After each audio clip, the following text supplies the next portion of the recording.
Namaskar friends, this is NJ, your host on this channel. So friends, in this video we will have our discussion on the changing world order and how can we establish a connection with the transiting planets. Because friends, whatever happens above, so it happens below. I'm sure that whenever you watch any of the New Year prediction video, and especially the astrologers who talk about the international affairs, you would have heard many times them talking that this year Saturn is transiting in this sign, change in the world order, change in the international politics. Rahu and Ketu, which are the planets of the mass consciousness, they are shifting signs. That means the whole world order will change. But again friends, right now whatever is happening, it is not very usual. And if you will say that it is happening because of Donald Trump, I again want to say one thing. Donald Trump is the president of United States of America. He represents America. America does not represent him. It's never other way around. I mean to say friends, I live in Vancouver, British Columbia in Canada. So many things are happening like Canadian Prime Minister Mark Carney, he has just visited China, and the kind of statements which are coming in from over there, it is in complete contradiction with Canada's geopolitical chemistry with their trusted ally US. Even like the British Columbia Premier has been traveling to India, and there have been those speculation right now. And if you watch some good broadcast, news broadcast like BBC, this could be Fox News, this could be CNN. So they are also speculating now that with the unpredictability of the US, some major European power might also start shifting their trust or getting more comfy with Russia as well. I was watching this video by Tucker Carlson. Even he mentioned this thing that there was a time in early 2000 when even Putin, he showed his interest in becoming a part of the NATO, but like Bush denied him. And with the extension of NATO right to the boundaries of the Russia could be a threat to them. And now with this new world order where America has expanded their war budget, and there is a fear like Russia and China, if they come together, can USA hold them as an adversary? Is it like very realistic, pragmatic? So I mean to say a lot is happening right now. How can we connect it with the planets? Because friends, I'm sure that from the past couple of months you would have heard astrologers talking about that Jupiter is in a Atichari motion. Whenever Jupiter is in Atichari motion, in a fast-paced motion, the world order changes. When Saturn is in the Pisces sign, we know that Pisces is the last zodiac sign. We generally see the expense, losses, breaking down of things. We generally see it from over there. So that means, is it the testimony that Saturn is actually shifting the base concentration of the power in the whole world? Or is it something like that where I mentioned this, like Tucker Carlson mentioned this thing, that the current American war budget which has been proposed, it is a budget which looks like to be that you are now getting engaged in a long-term war. So we will try to connect everything friends with planets, with astrology, with the mundane astrology principles. I want to make it very clear, I don't have any favorites over here.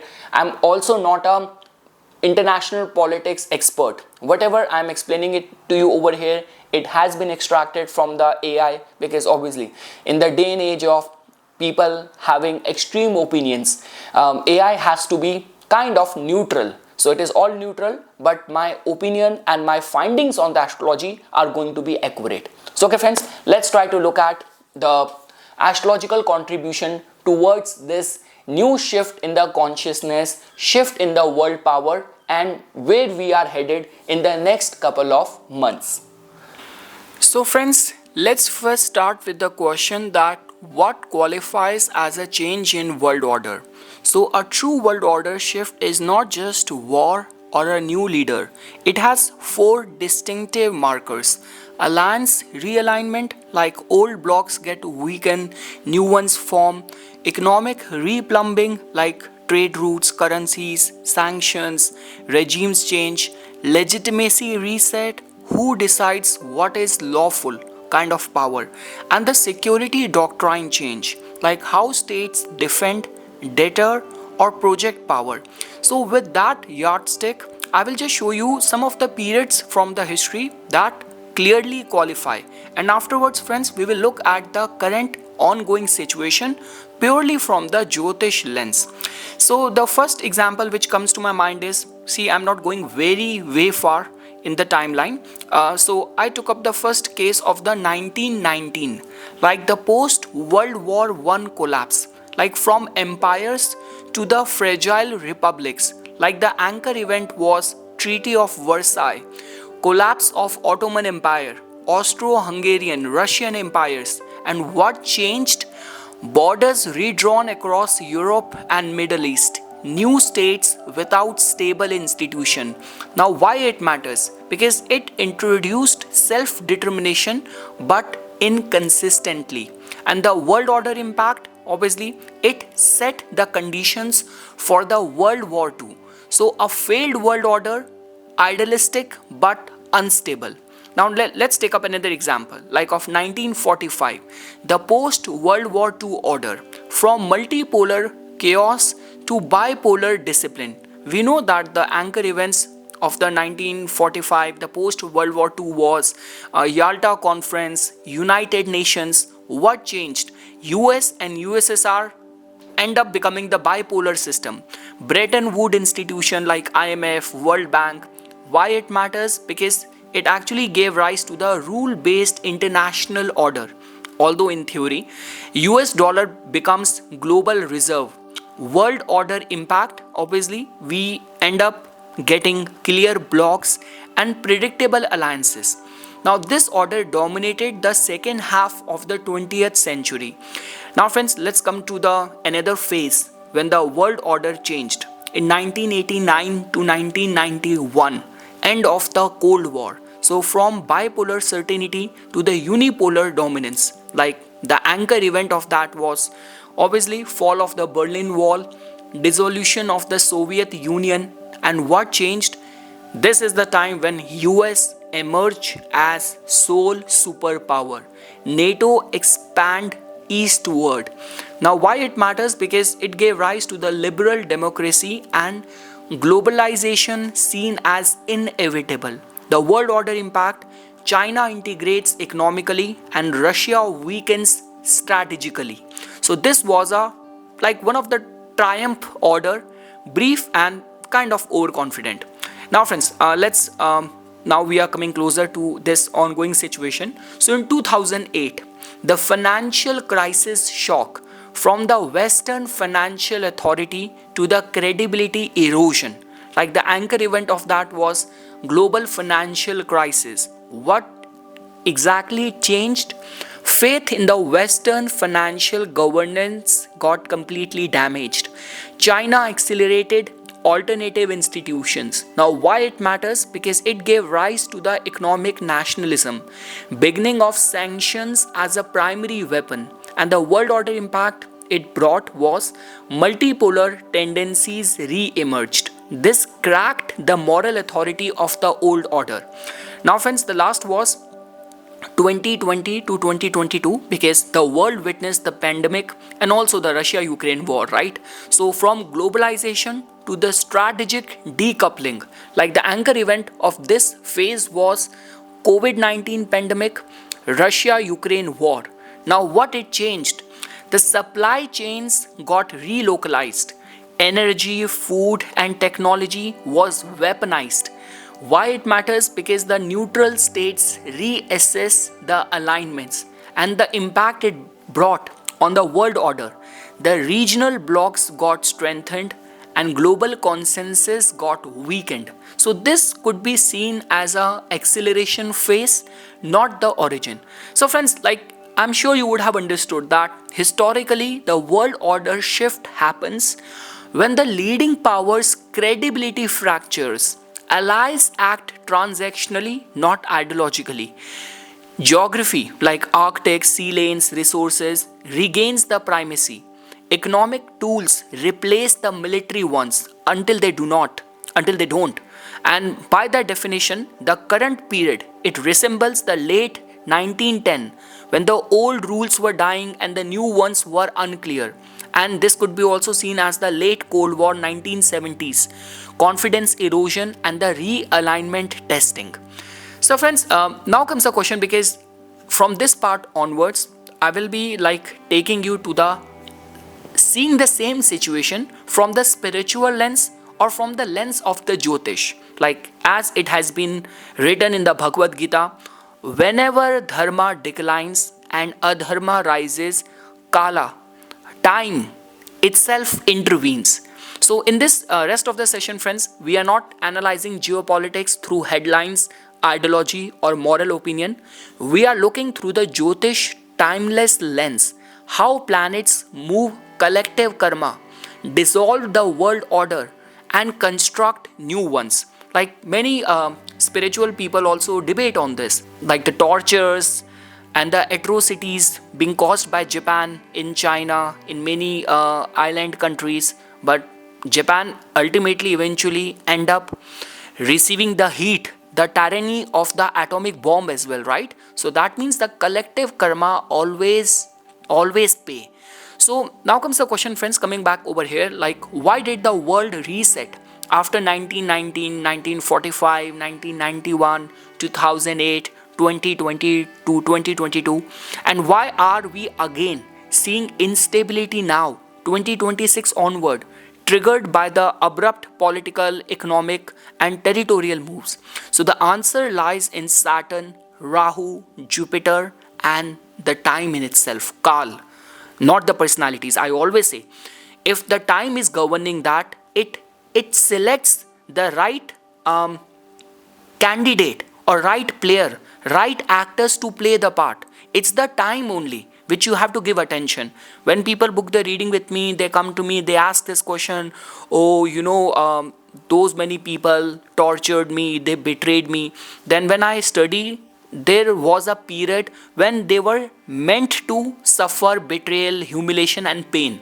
So not the people which brought pain to them, it's the time which brought pain to them. So okay friends, now coming this specific discussion, so comes the question that what world order means in the Jyotish.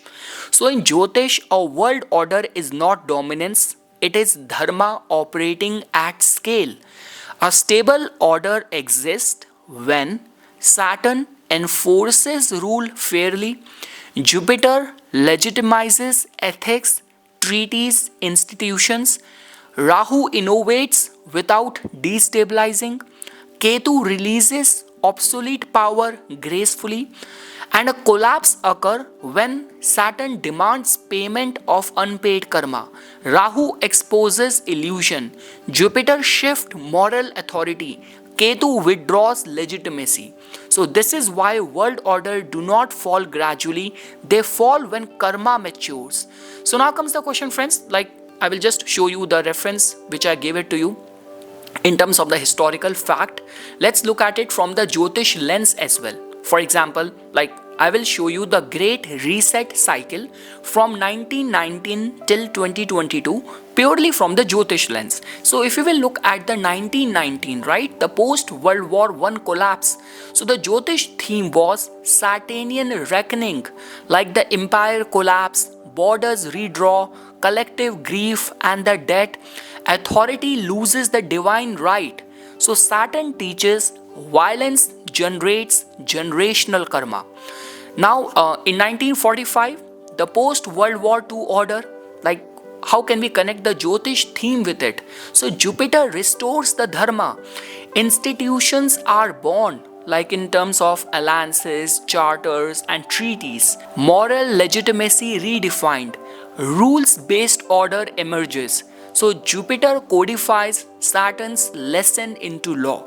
Now when we look at 1989 to 1991, end of the Cold War, we can look at it as the Jyotish theme of that Rahu breaks the polarity, ideology dissolves, markets globalize, media and the finance rule. So this was Rahu unleashed, networks over nations. If we will look at the 2008, the financial crisis shock from the Jyotish lens, it talks about that Rahu exposed and the Saturn audit. So paper wealth collapsed, trust fractures, inequality politicized. Saturn says illusion has interest. From 2020 till 2022, pandemic and the war acceleration can be looked at from the Jyotish lens as the Rahu and the Saturn compression. Borders harden, supply chains weaponized, biology, technology, and the war merge. Time accelerates and the choices shorten. Now, friends, we know that currently Saturn is in the Pisces, Jupiter is in the Gemini, Rahu is in the Aquarius, Ketu is in the Leo. Now, how we can correlate it? The current sky of 2026. Why this reset is different? So, now comes the most important part. See, Saturn in the Pisces, and by the time I will be uploading this video, it would have already transited to the Uttar Bhadrapada Nakshatra. So this is not a loud collapse. This is silent finality. Pisces represents ocean, refugees, sanction, finance plumbing. Uttar Bhadrapada represents the deep water settling. It means power is no longer visible.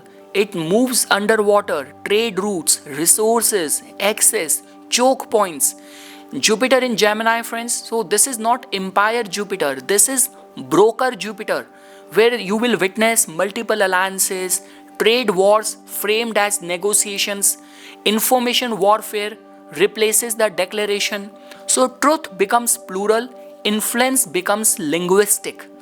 Now comes the question, what Rahu in the Aquarius is doing, being in the Sadbisha. So the most dangerous placement for the old power, system over leaders, network over nations, and technology, medicine, surveillance, and sanctions. So Sadbisha is the nakshatra of containment and healing crisis. Now friends, when we look at Ketu in the Leo, so this is also very crucial because charismatic leaders lose insulation, ego decisions face karmic backlash, thrones feel hollow.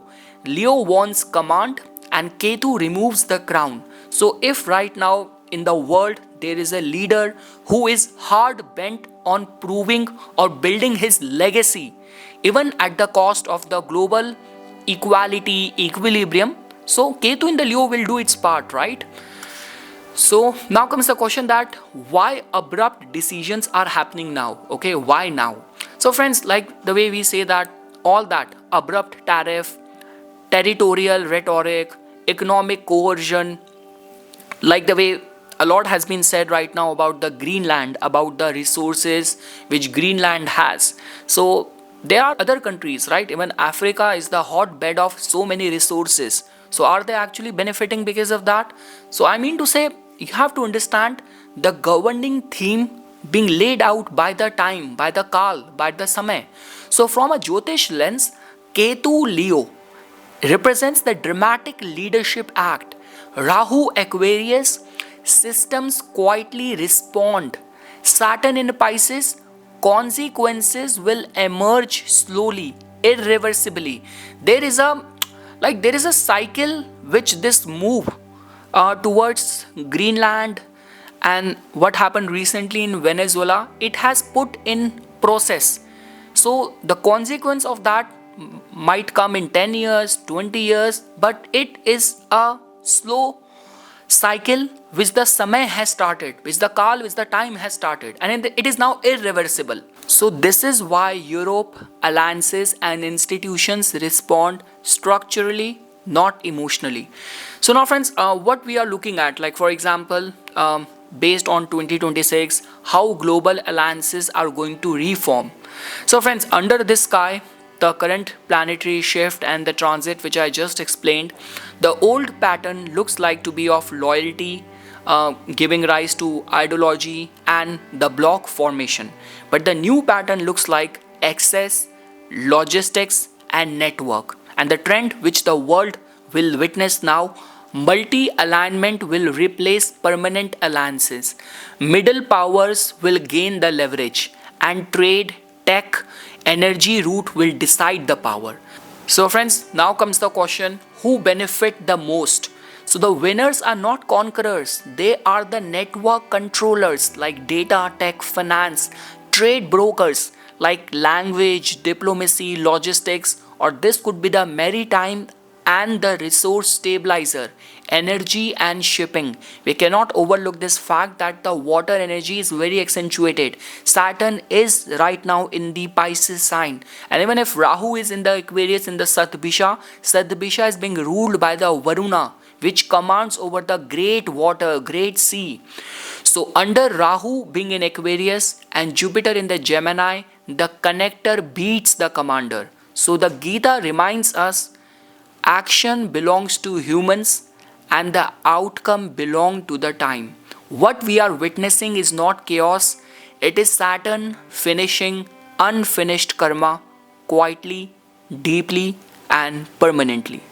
So okay friends, this is something which I wanted to say as a part of my inputs. Once again, thanks a lot for watching this video, and for furthermore updates and notification on the divine science of Vedic astrology, please subscribe to my YouTube channel and follow me on my Instagram account. Dhanyawad.